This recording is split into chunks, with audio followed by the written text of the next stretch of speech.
할렐루야. 할렐루야. 우리 은혜와 감격이 넘치는 주일 예배 오신 여러분을 환영하고 축복합니다. 이 시간 우리가 너무나 사랑하는 우리 주님을 우리가 전심으로 예배하기를 소망합니다. 우리 그러한 마음으로 함께 이 자리에서 일어나셔서 사도신경으로 우리 예배를 받으실 주님을 향한 우리 신앙을 고백하겠습니다. 우리를 사랑하시는 성부 하나님을 믿습니까? 나는 전능하신 하나님 아버지, 천지를 창조하신 창조주를 믿습니다. 우리를 위하시는 성자 예수님을 믿습니까? 나는 그의 유일하신 아들, 우리 주 예수 그리스도를 믿습니다. 예수님께서 우리 구원을 위해 하신 일을 믿습니까? 그는 성령으로 잉태되어 동정녀 마리아에게 나시고 본디오 빌라도에게 고난을 받아 십자가에 못 박혀 죽으시고 장사한 지 사흘 만에 죽은 자 가운데서 다시 살아나셨음을 믿습니다. 예수님께서 세상에 다시 오실 것을 믿습니까?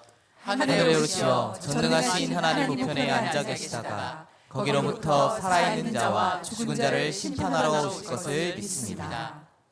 우리를 도우시는 성령 하나님의 권능을 믿습니까? 나는 성령을 믿으며 거룩한 교회와 성도의 교제와 죄를 용서받는 것과 몸의 부활과 영원히 사는 것을 믿습니다. 아멘. 우리 시간 복의 근원 되신 주님을 높이며 찬양하겠습니다.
모두 자리에 앉으셔서 기도하실 때에 우리를 대표하여 박은철 안수이사님께서 기도해 주시겠습니다.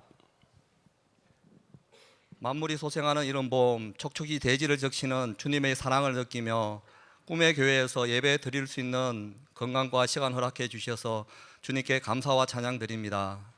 한 주간 그리스도 예수님께 속한 자로 살아가려고 노력하였지만 순간순간 나의 욕심을 쫓아 세상 속에서 살아온 모습을 이 시간에 회개하며 용서를 구합니다. 군림하는 이 땅의 왕들과 달리 나귀를 타고 왕으로 오신 예수님처럼 보냄받은 자리에서 겸손하게 행하며 봐야 할 것을 보고 들어야 할 것만 듣는 주님의 사랑하는 제자로 이끌어 주시옵소서.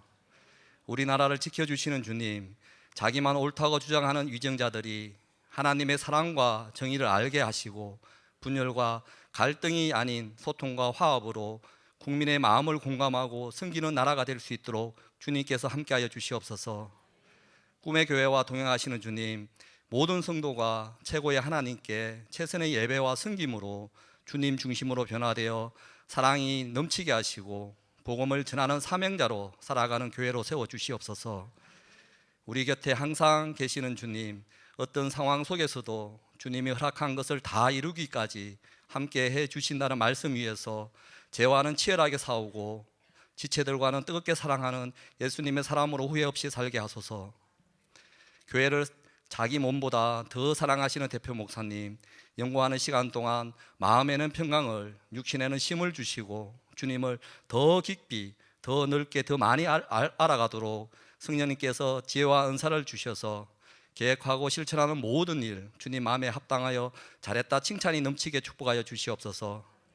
생명을 말씀을 전하실 이민욱 목사님, 은혜와 축복의 말씀을 우리에게 전달할 수 있도록 성령님께서 능력 주시고 찬양으로 주님께 영광 올려드리는 찬양대와 온 성도들에게 기쁨이 넘치는 예배가 될 수 있도록 이끌어 주시옵소서. 이 시간 예배를 통하여 위로와 믿음의 확신으로 주님과 동행함을 응답받게 하시고 시작하는 한 주 세상 속에서도 매일 주님께 감사와 경배와 찬양이 넘치는 삶으로 이끌어 주실 줄 믿고 예수님 이름으로 기도드립니다. 아멘.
우리에게 구원의 길을 열어주신 그 보좌에 앉으신 그 주님을 함께 찬양하며 나아갑니다.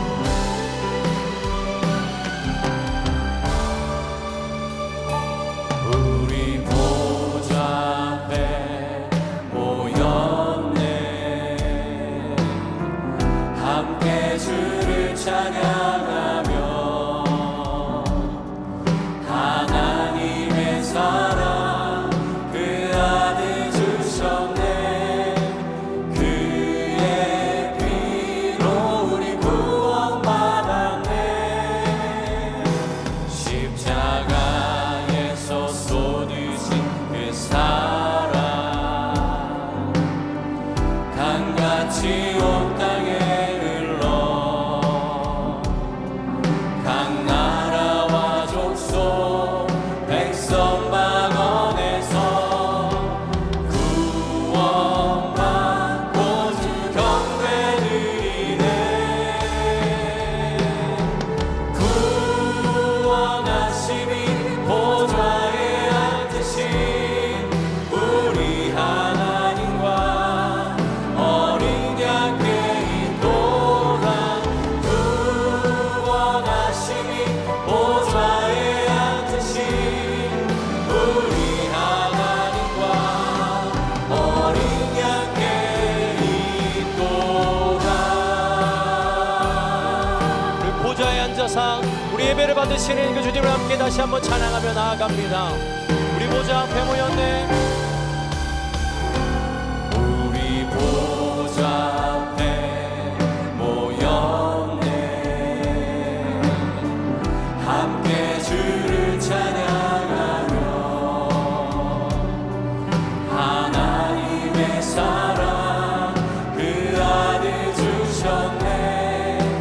그의 피로 우리 구원받았네. 십자가에서 쏟으신 그 사랑 강같이 온 땅에 흘러 각 나라와 족속 백성 만원에서 구원받고 주 경배드리네.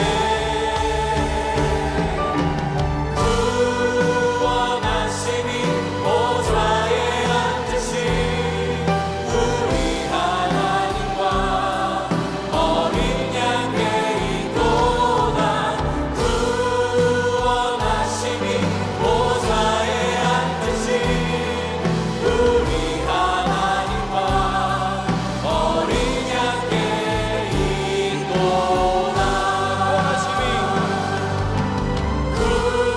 구원하심이 보좌에 앉으신 우리 하나님과 어린 양께 있도다.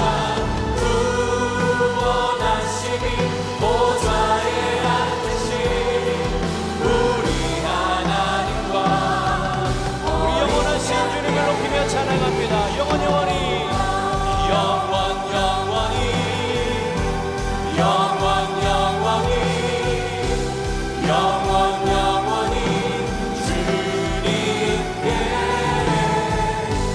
영원 영원히 영원 영원히 영원 영원히 우리 다시 한 번 더 영원 영원히 영원 영원히 영원 영원히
되신 우리 하나님과 어린 양의 이토다.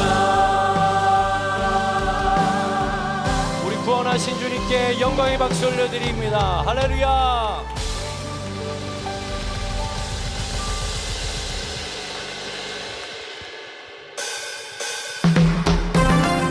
우리 함께 하시는 주님이 우리를 지키시는 줄 믿습니다.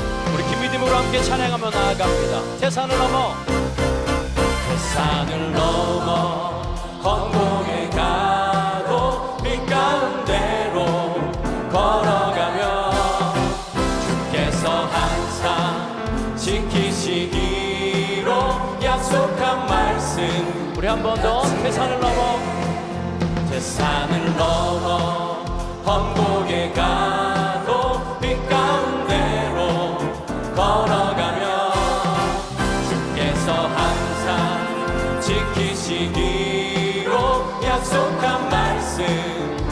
하늘의 영광 하늘의 영광 하늘의 영광 나의 맘속에 차고도 넘쳐 할렐루야는 힘차게 영원히 주를 캄캄한 밤에 다닐지라도 캄캄한 밤에 다닐지라도 주께서 나의 길 되시고 나에게 밝은 빛이 되시니 길 잃어버린 염려 없네.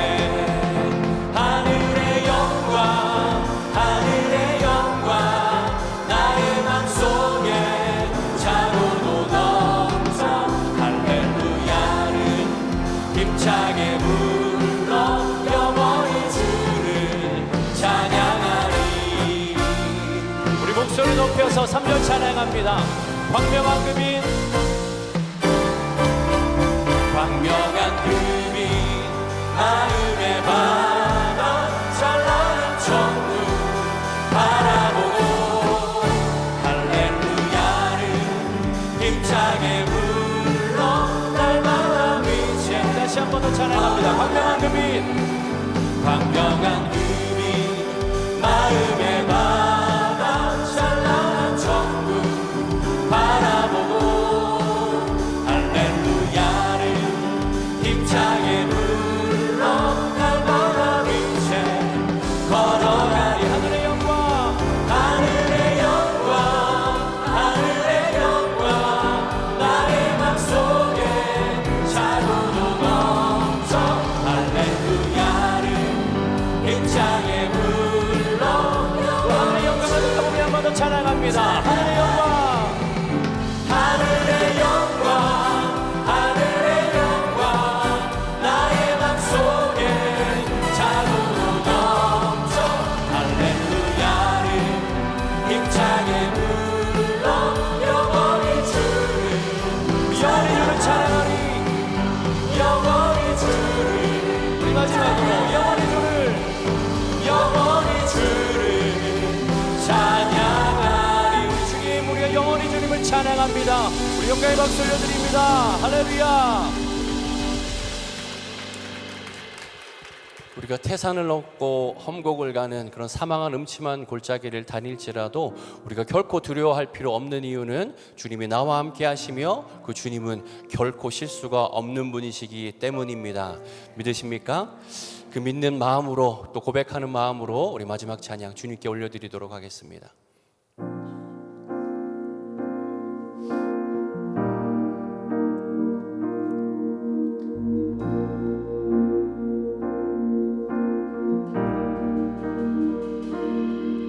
내가 걷는 이 길이 혹 굽어도는 수가 있어도 내 심장이 울렁이고 가슴 아파도 내 마음 속으로 여전히 기뻐하는 까닭은 하나님은 실수하지 않으심일세. 내가 세운 계획이 혹 빗나갈지 모르며 나의 희망 덧없이 없이 쓰러질 수 있지만 나 여전히 인도하시는 주님을 신뢰하는 까닭은 주께서 내가 가야 할 길을 잘 아심일세. 아멘. 어두운 밤 어둠이 깊어 날이 다시는 밝지 않을 것 같아 보여도 내 신앙 부여잡고 주님께 모든 것 맡기니 하나님을 내가 믿음일세. 지금은 내가 볼 수 없는 건 너무 많아서 너무 멀리 가물가물 어른거려도 운명이여 오라. 나 두려워하니 아니 만사를 주님께 내어 맡기니 차츰차츰 안개는 거치고 하나님 지으신 빛이 뚜렷이 보이리라. 가는 길이 온통 어둡게만 보여도 하나님은 우리 이렇게 찬양합니다. 어두운 밤 어두워지러 어두운 밤 어둠이 깊어 날이 다시는 밝지 않을 것 같아 보여도 내 신앙 부여잡고 주님께 모든 것 맡기니 하나님을 내가 믿음일세. 지금은 내가 볼 수 없는 건 너무 많아서 너무 멀리 가물가물 어른거려도 운명이여 오라. 나 두려워하니 아니 만사를 주님께 내어 맡기니 차츰차츰 안개는 거치고 하나님 지으신 빛이 뚜렷이 보이리라. 가는 길이 온통 어둡게만 보여도 하나님은 실수하지 않으. 차츰차츰 안개는 거치고 차츰차츰 안개는 거치고 하나님 지으신 빛이 뚜렷이 보이리라. 가는 길이 온통 어둡게만 보여도 하나님은 실수하지 않아. 너 기도를 멈추지 마라. 너 기도를 멈추지 마라. 내가 너의 그 모든 상황을 바로 역전시키니 너 기도를 멈추지 마라.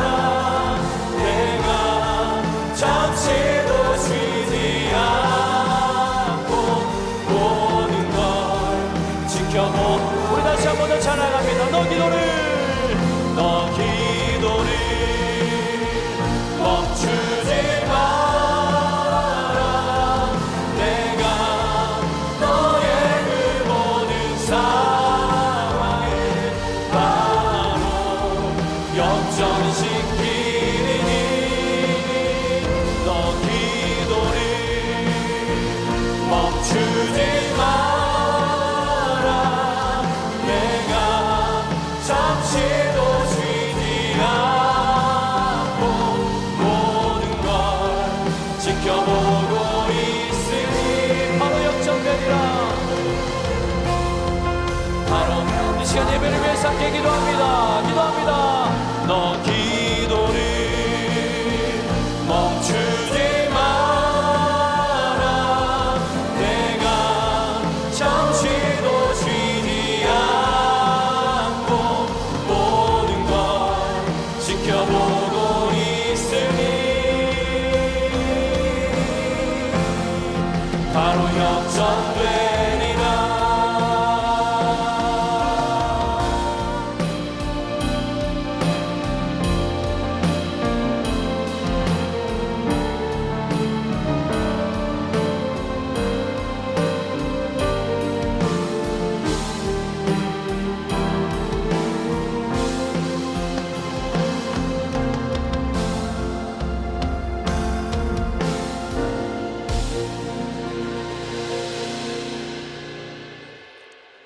사랑의 아버지 하나님, 단 한순간도 실수하지 않으시고 그 강한 오른손으로 우리를 지키고 계시니 감사합니다.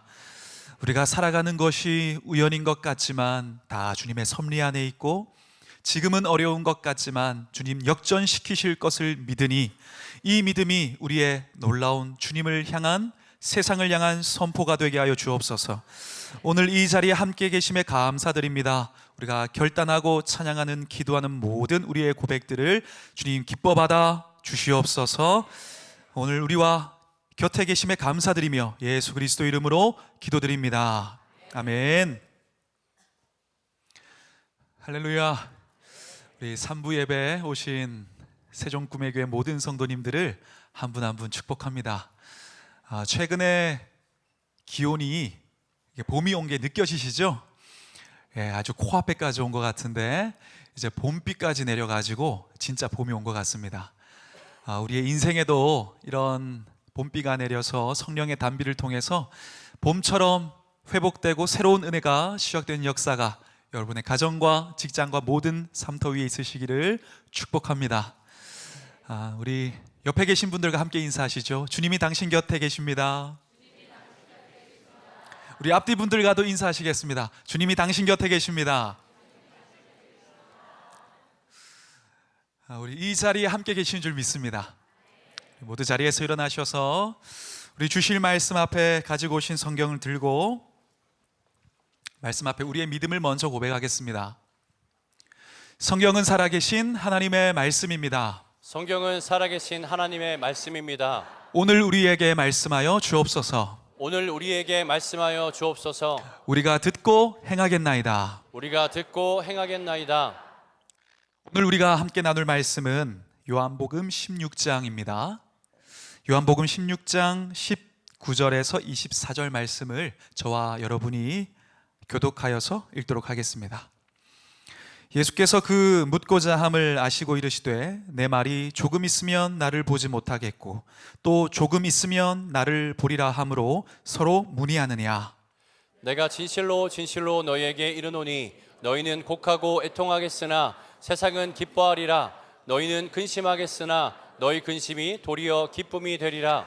여자가 해산하게 되면 그때가 이르렀으므로 근심하나 아기를 낳으면 세상에 사람 난 기쁨으로 말미암아 그 고통을 다시 기억하지 아니하느니라. 지금은 너희가 근심하나 내가 다시 너희를 보리니 너희 마음이 기쁠 것이요 너희 기쁨을 빼앗을 자가 없으리라. 그날에는 너희가 아무것도 내게 묻지 아니하리라. 내가 진실로 진실로 너희에게 이르노니 너희가 무엇이든지 아버지께 구하는 것을 내 이름으로 주시리라. 지금까지는 너희가 내 이름으로 아무것도 구하지 아니하였으나 구하라 그리하면 받으리니 너희 기쁨이 충만하리라. 아멘. 우리 앉으시면서 인사하시겠습니다. 은혜 많이 받으세요. 한 번 더 인사하실까요? 꼭이요.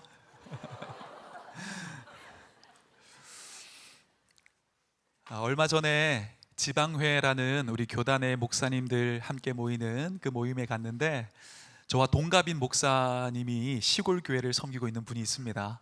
그래서 식사하면서 이런저런 이야기를 나누었는데 아내가 어린이집에 일을 하고 있다는 거예요. 근데 그 어린이집에서 한 번씩 그 시골 교회로 이 체험학습을 하러 온답니다. 근데 아이들이 이 체험학습을 오면 너무 신기해하고 너무 기뻐한대요. 왜냐하면 뭐 한 달이나 두 달 정도 전에 씨를 이렇게 뿌리고 갔다 오면 너무 멋있게 자라 있는 거예요. 줄기도 내고 잎도 나 있고 열매를 맺기도 하고, 그러니까 너무 신기해하고 너무 기뻐한다는 겁니다.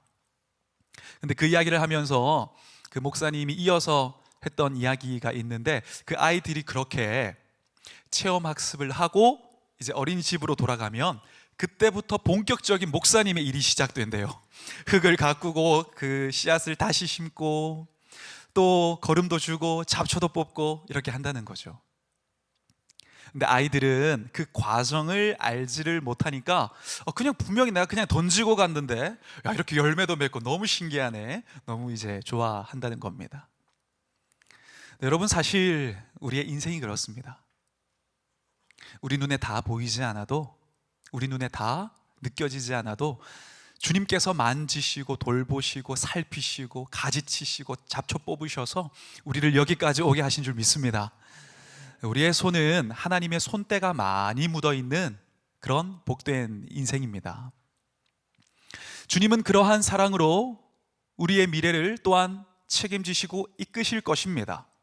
그런데 우리가 때로는 그 사실을 알고 있고 주님 사랑을 받고 있다는 것을 느끼고도 있지만 막상 지금 내 앞에 닥쳐지게 된 그 문제나 상황들을 너무 몰두하게 되어지면 떨리는 마음, 염려되는 마음, 두려운 마음, 근심하는 마음으로 살게 되어지는 것도 사실 우리의 모습이라고 생각을 합니다.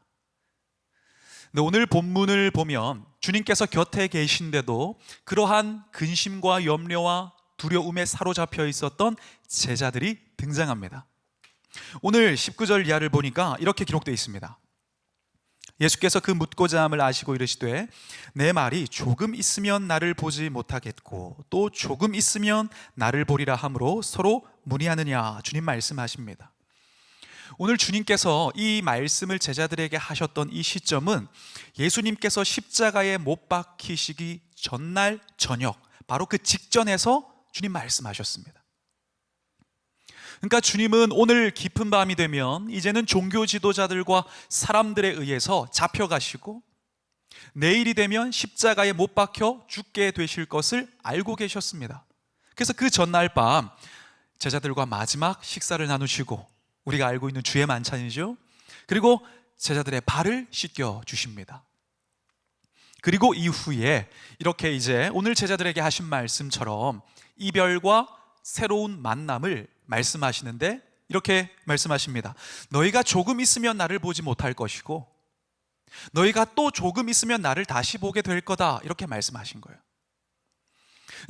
사실 그 제자들의 상황을 살펴보면 조금 있으면 너희가 나를 보지 못할 거다라는 말이 너무 무겁게 들렸을 겁니다. 왜냐하면 지금 종교 지도자들의 그 핍박과 죽이려는 그런 상황 속에서도 제자들은 예수님만 보고 따르고 있는 겁니다. 예수님만 신뢰하고 쫓아가고 있는 겁니다. 근데 그런 상황에서 주님이 떠나가시고 이제는 너희가 나를 보지 못하겠다? 이 말은 굉장히 제자들의 마음을 불안하게 하는 말이었죠.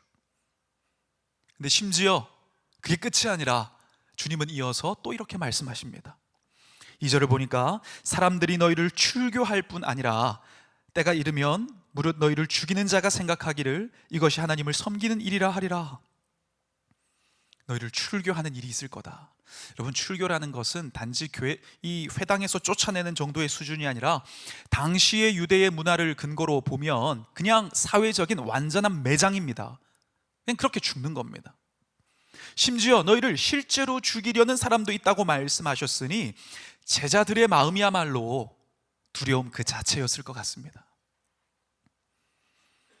근데 우리가 인생을 살다 보면 때로는 구체적인 형태는 다르지만 우리의 마음이 마치 그럴 때가 있다는 거죠.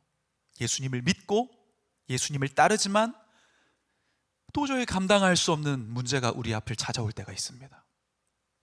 내가 주님을 신뢰하고 주님 곁에 있지만 밀물처럼 쏟아져 밀려오는 그 사건과 상황과 문제가 우리 가슴을 떨리게 하고 심장을 조여오고 내 마음을 두렵게 하는 그런 일들이 그때 당시의 제자들뿐만 아니라 지금 우리 인생 가운데도 반복되고 있다는 것입니다.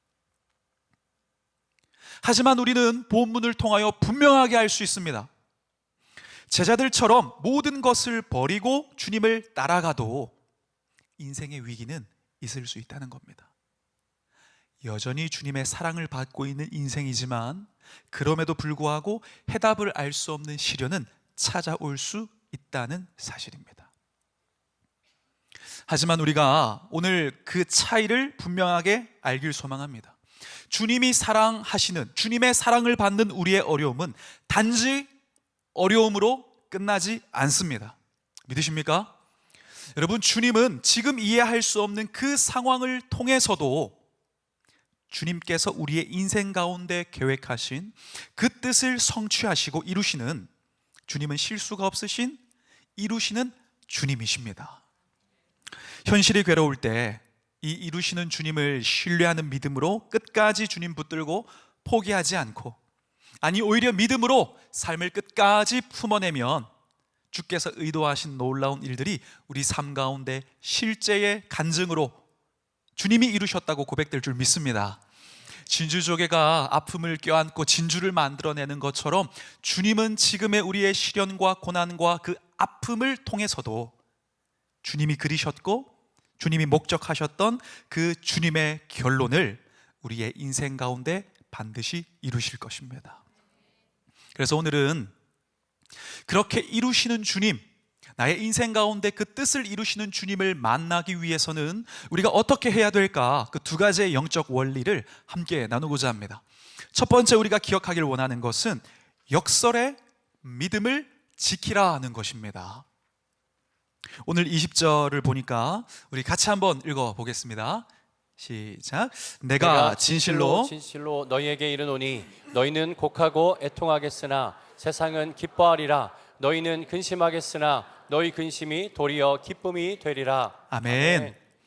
주님은 제자들에게 너희가 곡하고 애통하게 될 것이다 말씀합니다. 여러분, 이것은 곧 주님의 죽음을 보게 되어질 제자들을 향한 말씀이었고, 이 말씀처럼 주님 십자가에 달리셨을 때에 세상의 사람들은 기뻐했습니다. 주님의 제자들은 애통했습니다.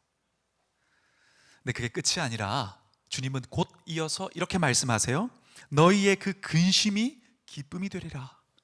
너희가 그 두렵고 어렵고 힘들어하는 그 근심이 기쁨이 되리라. 이것은 무엇을 두고 하신 말씀인가? 우리 20장 19절을 보니까 이렇게 기록되어 있습니다. 이날 곧 안식 후 첫날 저녁 때에 제자들이 유대인을 두려워하여 모인 곳의 문들을 닫았더니 예수께서 오사, 부활하신 주님입니다. 예수께서 오사 가운데 서서 이르시되 너희에게 평강이 있을지어다. 이 말씀을 하시고 손과 옆구리를 보이시니 제자들이 주를 보고 기뻐하더라. 할렐루야. 그렇습니다. 주님은 앞에 있는 십자가와 죽음도 보셨지만 그 이후에 있는 부활의 승리와 부활의 영광의 그 시간도 주님은 함께 보고 계셨습니다.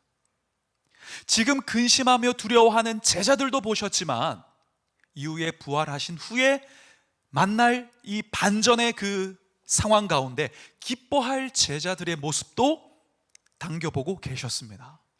그러니 주님께서는 미리 말씀하셨습니다. 너희의 근심이 곧 기쁨이 될 것이다.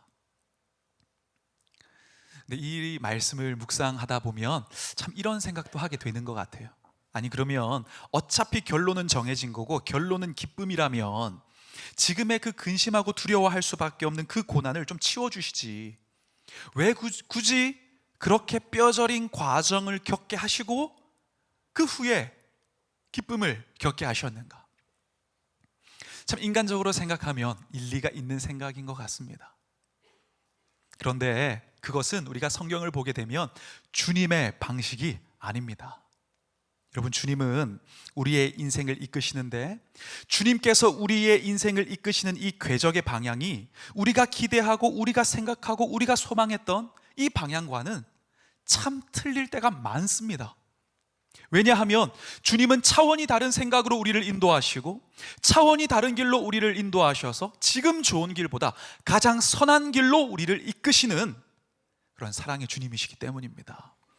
여러분, 이사야 선지자는 이에 대하여 이렇게 이야기합니다. 이사야 55장 8절 보니까 이는 내 생각이 너희의 생각과 다르며 내 길은 너희의 길과 다름이니라. 여호와의 말씀이니라. 이는 하늘이 땅보다 높음같이 내 길은 너희의 길보다 높으며 내 생각은 너희의 생각보다 높음이니라. 그렇습니다. 주님은 우리가 변화되고 성숙할 수 있는 그 고난의 시간을 빼앗지 않으십니다.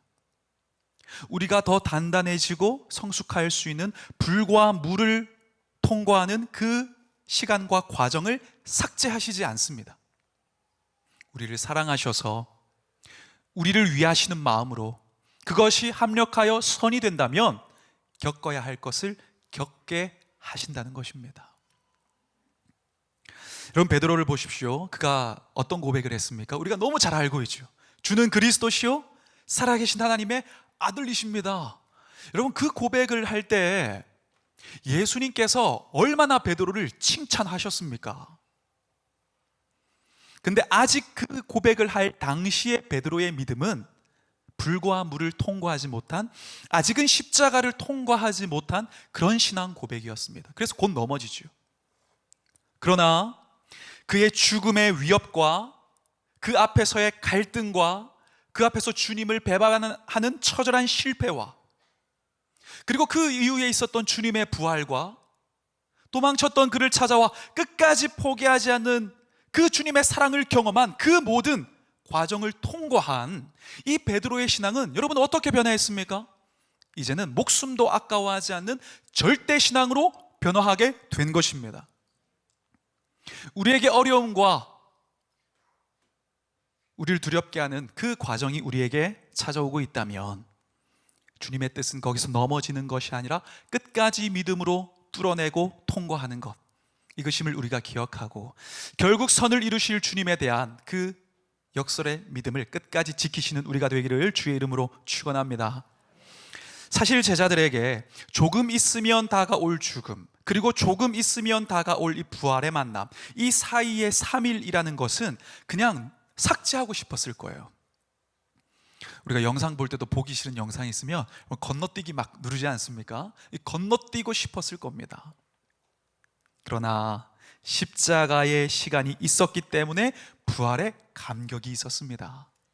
제자들도 도망가고 흩어지고 실패하고 처절한 그 실패의 시간이 있었기 때문에 주님의 사랑이 과연 얼마나 큰지, 사랑하실 때 끝까지 사랑하신다는 그 사랑의 크기가 얼마나 크고 깊은 사랑인 건지 그걸 깨달을 수가 있었습니다.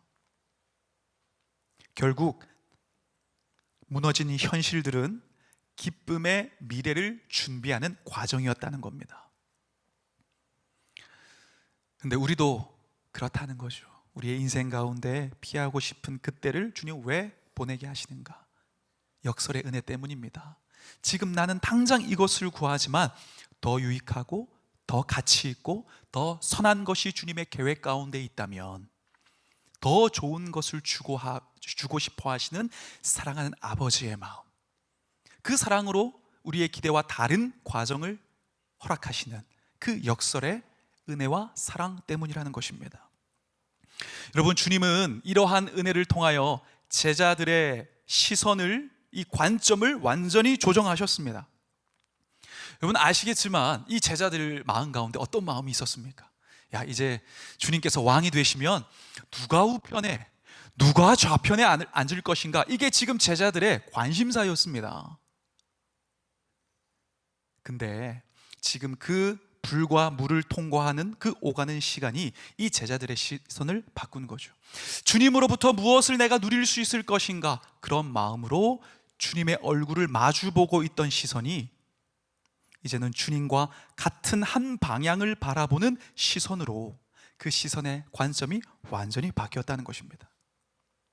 여러분, 우리는 그리스도인입니다.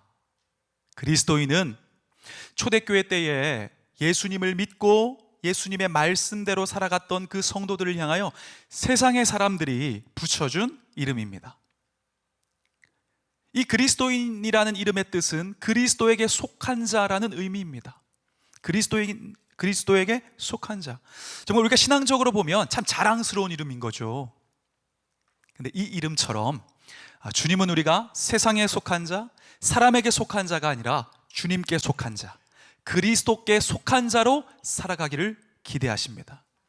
여러분, 그래서 주님은 때로는 우리를 그 믿음의 정상으로 나아가게 하시고 그 믿음의 정상에 세우시기 위하여 고난과 연단이라는 주님의 한 수를 두시는 거예요. 내가 볼 때는 아픔이고 내가 볼 때는 의미 없는 시간인 것 같지만 주님께서 그 다음을 보시고 한 수 한 수 놓으신다는 겁니다. 믿음이 없는 사람들은 그 과정을 보면서 비난하고 판단하고, 이럴 거면 교회 왜 다니냐고, 그럴 거면 예수 왜 믿냐고 이야기할 수 있으나, 주님 안에 거하며 주님께 구원받은 성도된 우리는 실수가 없으신 주님을 끝까지 믿는 믿음으로 그 믿음 지키며 살아갈 수 있기를 소망합니다. 지금은 다 이해되지 않아도 주님은 결코 틀리지 않는 분이십니다. 그러니 우리는 문제를 원망하고 판단하고 포기하고 도망가기보다 오히려 그것을 견뎌낼 수 있는 강한 어깨를 달라고 기도하면서 살아가고 살아내고 또다시 일어나고, 여러분 넘어져도 괜찮습니다. 다시 일어나면 되잖아요. 하나님 실수가 없으심을 믿고 또 일어나고 또 시작하고 또 기도하고 다시 말씀 붙들고 또 다시 주님 품에 나아가는 그 과정을 통하여 주님께서 과연 무엇을, 이것을 예정하셨구나, 나를 이렇게 은혜 가운데로 인도하시는구나, 그 이야기가 남의 이야기가 아니라 나의 간증이 되는 역사로 고백되게 하실 줄 믿습니다. 여러분, 그래서 버티고 견디고 살아내라 라는 책에 보니까 안호석 목사님 이런 글을 썼더라고요. 하나님께서 나를 아프고 곤란하게 만드시는 것 같고 실패처럼 보이는 수를 두시면 우리는 절망하고 불평한다. 나의 수준 낮은 눈으로 보면 하나님의 수가 무능하게 패배한 것처럼 보인다. 하지만 그것이 신의 한 수다. 주님이 실수 없이 두신 주님의 한 수, 그것을 통하여 주님이 하시는 역사가 우리의 삶의 이야기가 될 줄 믿습니다. 사실 우리가 신앙생활하면서 크게 흔들릴 때가 언제입니까?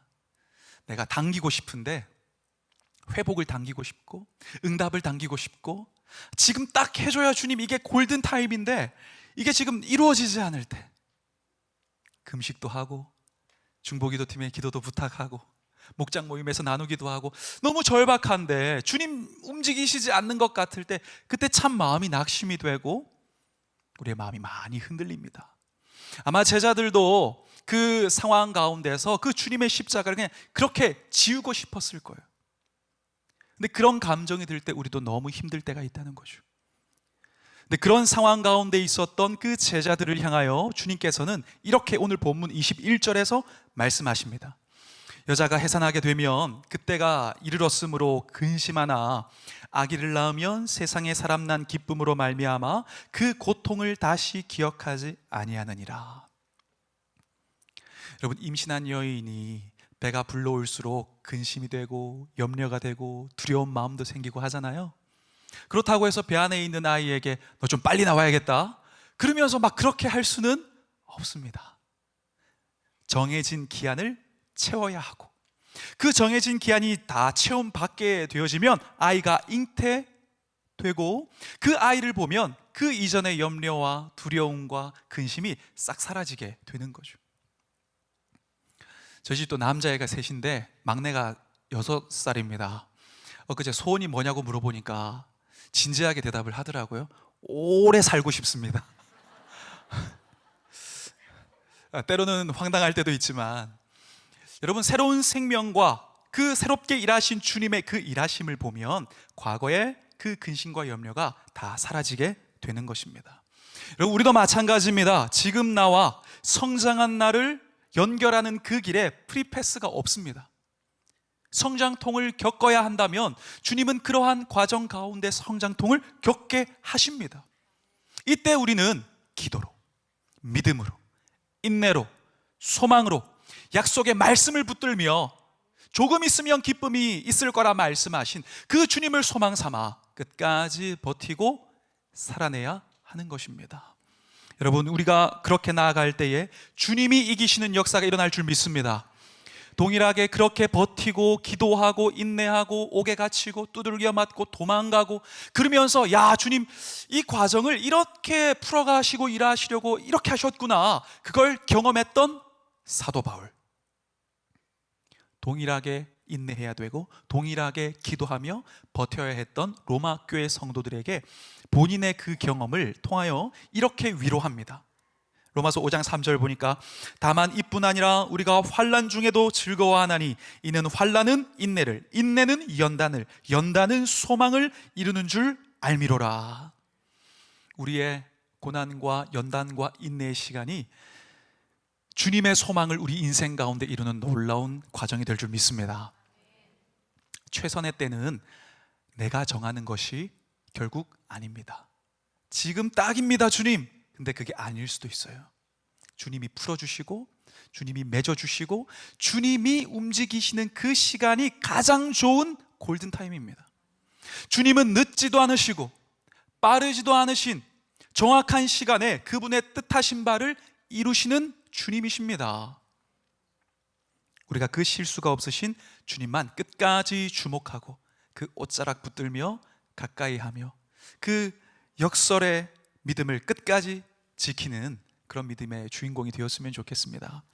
세상의 오답 노트 속에서 인생의 정답을 우리가 찾지 않았으면 좋겠습니다. 사람들이 이렇다 저렇다 망했다 의미 없네 신앙생활 하면 뭐하냐, 여러분 이건 오답 노트 속에서 정답을 찾고 있는 것과 똑같습니다. 어려울수록 본질에 집중해야 풀리고 열릴 수 있습니다.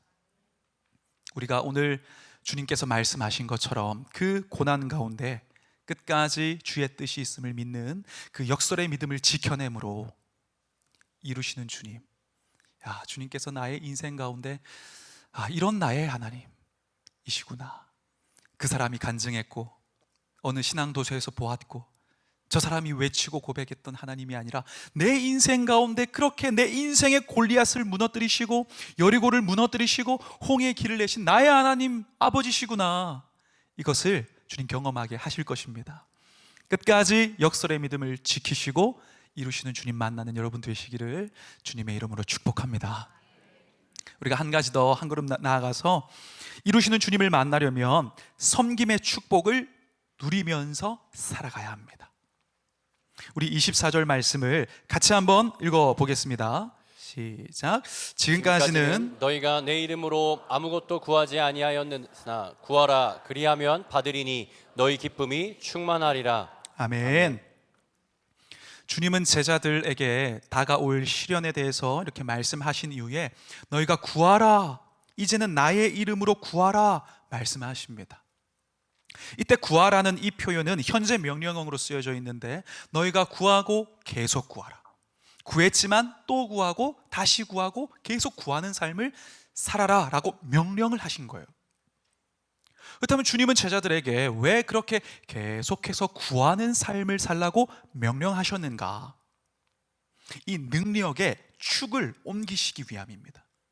지금까지는 너희의 힘과 너희의 의지와 너희의 감정과 너희의 결단으로 이 좁은 길 나를 따라왔지만 이제는 계속 구할 때에 주시는 하나님의 은혜와 하나님의 능력과 하나님의 지혜와 하나님의 그 성령의 충만함으로, 그래서 오늘 본문 바로 앞을 보면 이 성령님에 대해서 강조하십니다. 그 성령의 기름 부으심으로 너희가 나의 길을 이제는 따라와라. 이 능력의 축을 옮기시기 위해서 구하라고 하신 거예요. 그러면 사실 주님은 제자들이 그들 제자들의 힘으로만은 주님을 다 따르지 못하실 것을 이미 알고 계셨습니다. 오늘 깊은 밤 되면 제자들은 다 도망가고 심지어 내가 목숨도 아까워하지 않겠다고 고백했던 이 베드로마저 다 배반하고 갈 것을 주님은 알고 계셨습니다. 그들의 힘으로 안 된다는 걸 아셨어요. 하지만 주님께서 그들을 비난하거나 포기하지 않으신 것은 은혜와 성령으로 부어주실, 그리고 그들이 구했을 때에 허락하실 그 은혜와 성령으로 변화될 제자들, 변화될 베드로까지를 미리 보셨기 때문에 그들을 포기하지 않으신 겁니다. 제자들만 그렇게 보셨습니까? 아니요. 이후에 핍박자 사울, 그 속에 있는 변화될 복음 전도자 바울을 보셨습니다. 이것이 바로 주님의 시선이라는 거예요. 여러분, 중요한 것은 바로 그 시선이 우리를 바라보시는 방식이라는 겁니다. 사람들은 우리의 부족함과 약점을 봅니다. 우리의 결핍과 우리의 한계를 바라봅니다.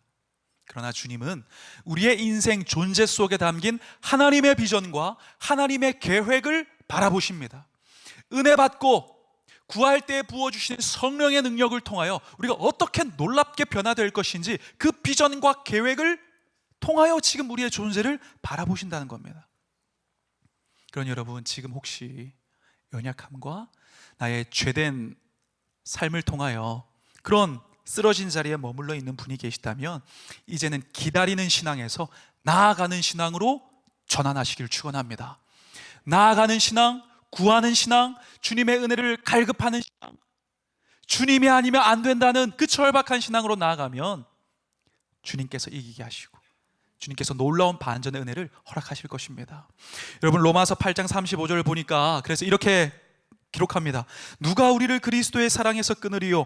환난이나 곤고나 박해나 기근이나 적신이나 위험이나 칼이랴. 우리 37절부터는 같이 한번 읽어보겠습니다. 그러나 이 모든 일에 우리를 사랑하시는 이로 말미암아 우리가 넉넉히 이기느니라. 아멘. 내가 이기는 것이 아니라 주님께서 이기게 하시는 은혜가 있을 줄 믿습니다. 우리가 그러한 믿음을 가지고 은혜와 사명의 자리를 지키면 그 지키는 자는 복이 있습니다. 어떤 복이 있는가? 오늘 주님 말씀하신 것처럼 구하면 받는 복이 있다는 거예요. 여러분, 실제 사도행전을 보면 이 제자들은 구했고 구한 것을 받은 그 은혜로 살아낸 그런 역사의 사도행전은 기록들입니다. 근데 우리는 구하면 받을 것이다 라고 말씀하신 이 말씀의 핵심, 이 방점을 잘 찍어야 됩니다. 주님께서 구하면 받을 것이다 라고 말씀하셨을 때 뭐든지 다 내가 채우겠다 이런 말씀이 아니라 주님께서 말씀하신 이 24절을 주목하여 한번 보시기 바랍니다. 지금까지는 너희가 내 이름으로 아무것도 구하지 아니하였으나 구하라 그리하면 받으리니. 너희가 내 이름으로 구하라고 강조하셨습니다. 여러분, 성경에서 이름이라는 것은 존재 그 자체를 상징합니다. 즉 너희는 이제는 내 안에서, 나의 존재 안에서 나의 목적과 나의 계획과 나의 뜻과 나의 비전을 위하여 구하라. 그리하면 내가 채울 것이다 약속하신 것입니다. 여러분, 주님은 주님을 위하여 구하는 자를 채우시는 분이십니다.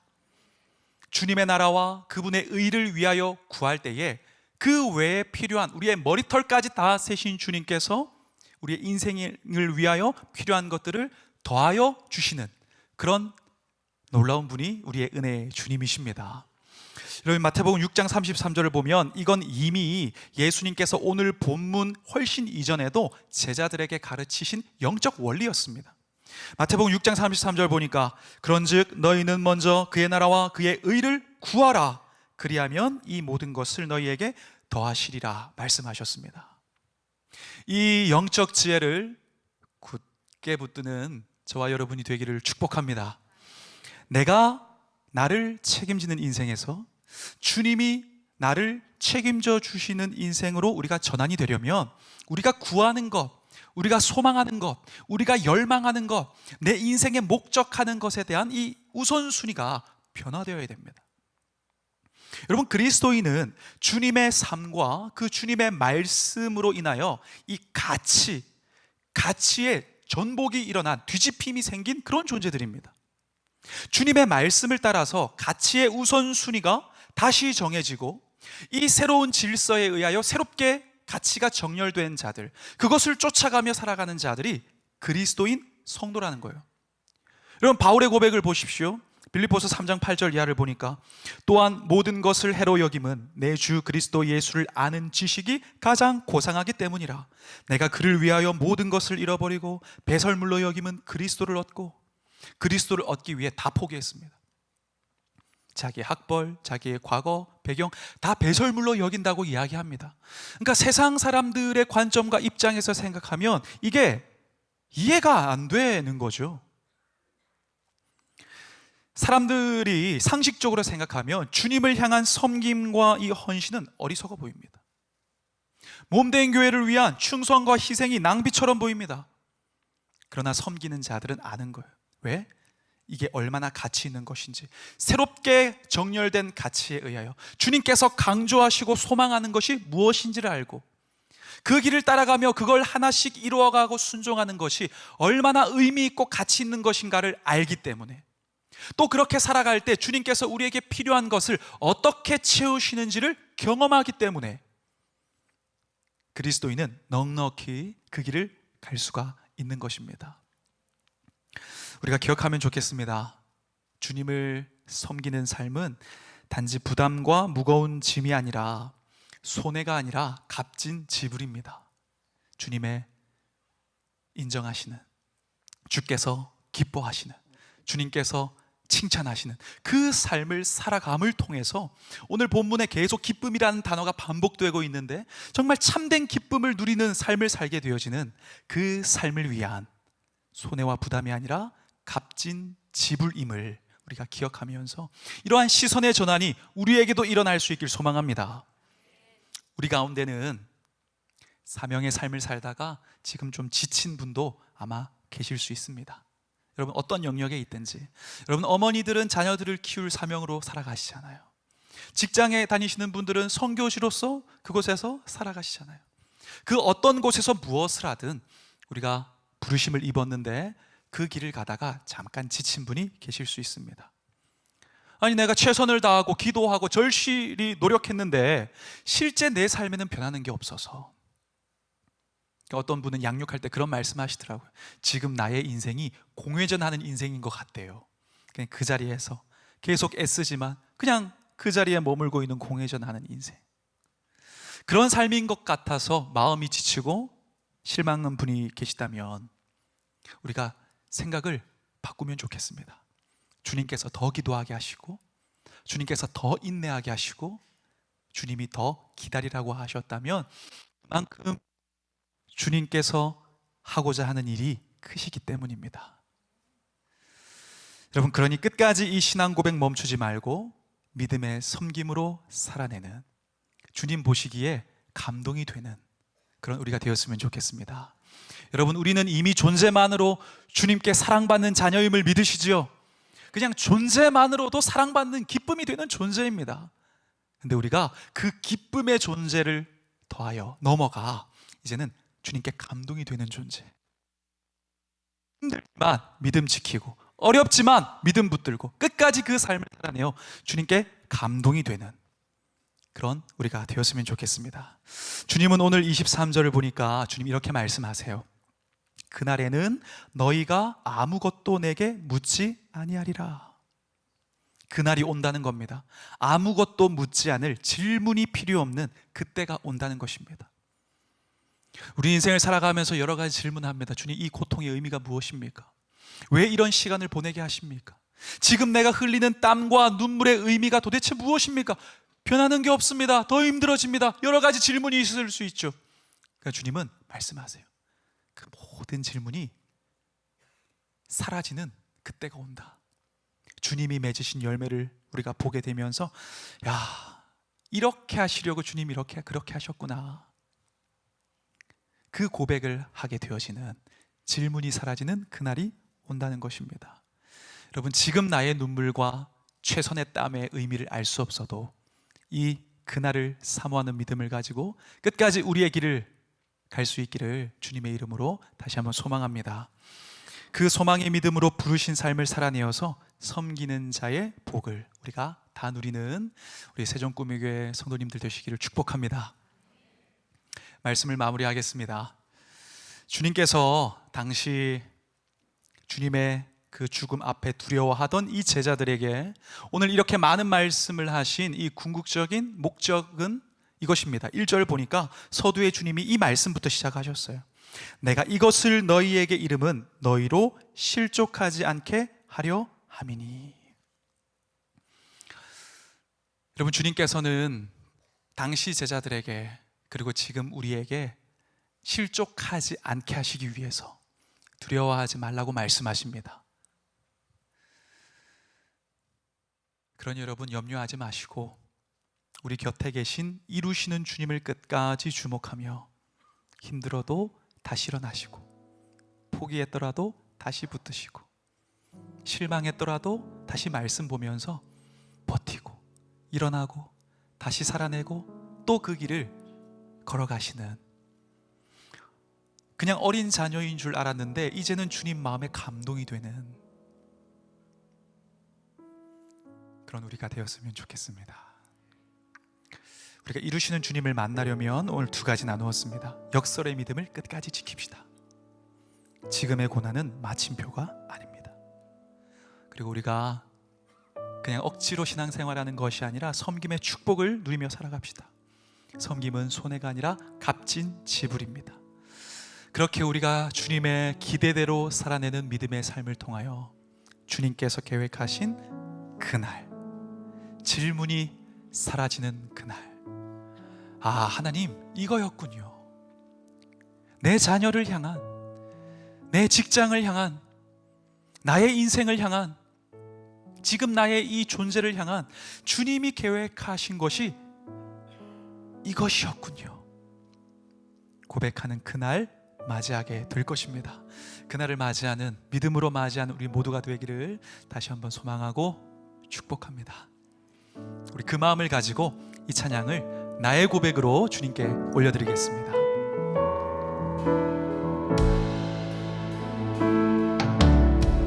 이 땅에 내 삶이 비록 버겁더라도 주님의 선하심 나 믿으며 가리. 이 작은 자 통해 주가 이루어 가시니 감사로 사는 삶 나 살기 원하네. 내 삶의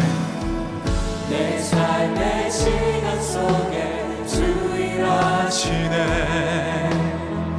내 모든 여정 속에 함께 하시네. 깊고도 크신 주의 영광을 다 보니 위대하신 주, 그 주님께 고백합시다. 나는 주님께 속한 자 되어 주의 나라 위해 전심으로 살리라. 주의 마음에 합한 자 되어 맡기신 소명 이루리. 내 삶의 시간 속에 주님 일하십니다. 내 삶의 시간 속에 주 일하시네. 내 모든 여정 속에 함께 하시네. 선포합니다. 깊고도 크신 주의 영광을 다 보리라. 위대하신 주, 나는 주님께 속한 자 되어 주의 나라 위해 전심으로 살리라. 주의 마음에 합한 자 되어 맡기신 소명이. 우리 마지막으로 나는 주님께, 나는 주님 속한 자로 살겠습니다. 주의 나라 위해 전심으로 살리라. 주의 마음에 합한 자 되어 맡기신 소명 이루리.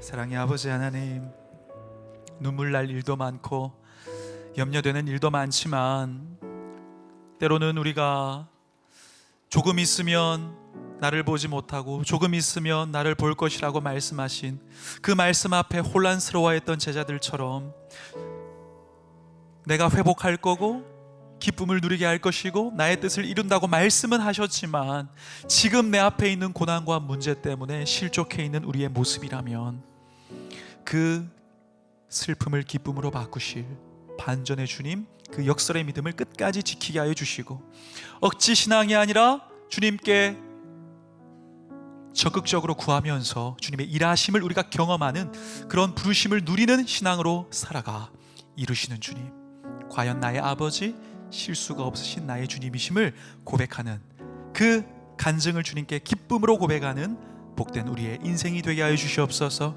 우리의 자녀들이 되게 하여 주시옵소서. 우리의 남편과 아내가 되게 하옵소서. 우리 교회 공동체가 되게 하여 주옵소서.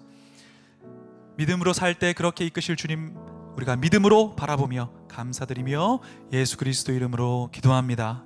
아멘.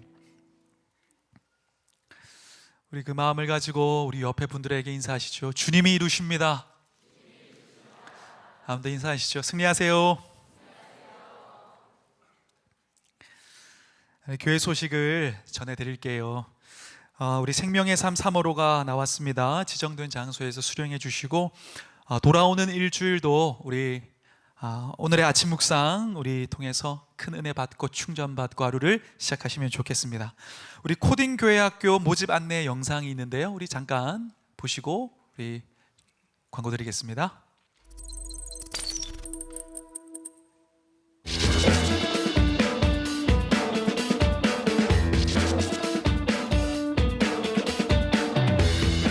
제가 코딩을 배우면서 여러 가지 리소스 매니저 등을 활용하고 배워가서 재밌었습니다.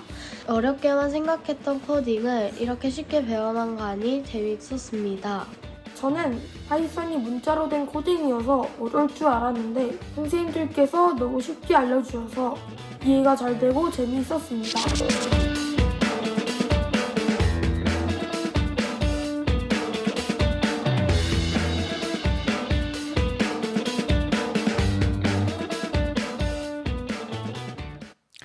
네, 우리 그냥 코딩이 아니라 성경적인 코딩을 배우는 우리 과정입니다. 우리 초등학교 4학년부터 6학년이 대상이니까요. 우리 관련된 부모님들께서는 관심 가지시고 이렇게 아이들을 할 수 있도록 도와주셔도 너무 좋을 것 같습니다. 우리 꾸민 코딩 교회학교 부스 체험전이 오늘 오전 9시부터 1시 반까지 진행되니까 참고하셔서 1층 본관 1층 입구에서 정보도 얻으시고 또 신청도 하시고 이렇게 하시면 좋을 것 같습니다. 우리 2025년 사역 박람회가 3월 16일 주일날 2부 예배 후에 또 3부 예배 전후까지 이렇게 진행이 됩니다. 우리 교회 앞에 여기 분수 아시죠? 거기 앞에서 이제 부스 40여 개 이상의 사역팀이 부스 설치해서 한다고 하니까 우리 섬김의 기쁨을 또 누리기 위해서 관심 가지시고 또 함께 동참해 주시면 좋겠습니다.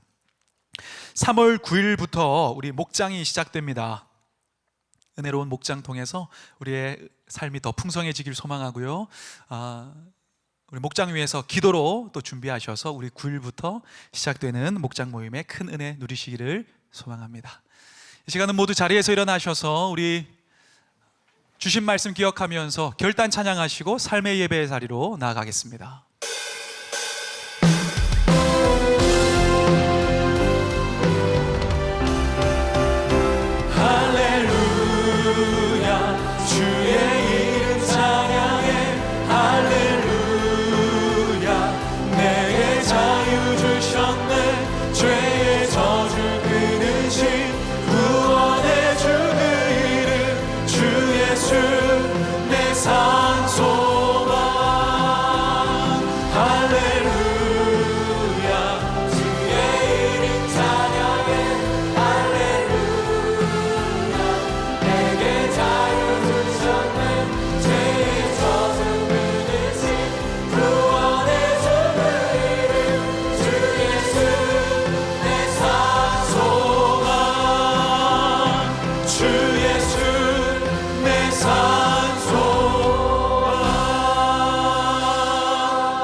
이제는 우리 주 예수 그리스도의 은혜와 하나님 아버지의 크신 사랑과 성령님의 감화 교통하시며 우리를 도우시고 눈물을 닦으시며 세임 주시는 놀라운 은혜의 역사가 이제는 우리가 이 고난과 모든 시련을 통하여 주님의 뜻을 이루신다는 이 역설의 믿음을 지켜내고 또한 우리가 누림의 축복을 누리면서 채우시고 도우시는 주님을 경험하며 살기를 소망하는 모든 세종꿈의교회 성도님들의 삶과 머리 위에 가정 위에 지금으로부터 영원토록 함께 하옵시기를 간절히 소망하며 축원하옵나이다. 아멘.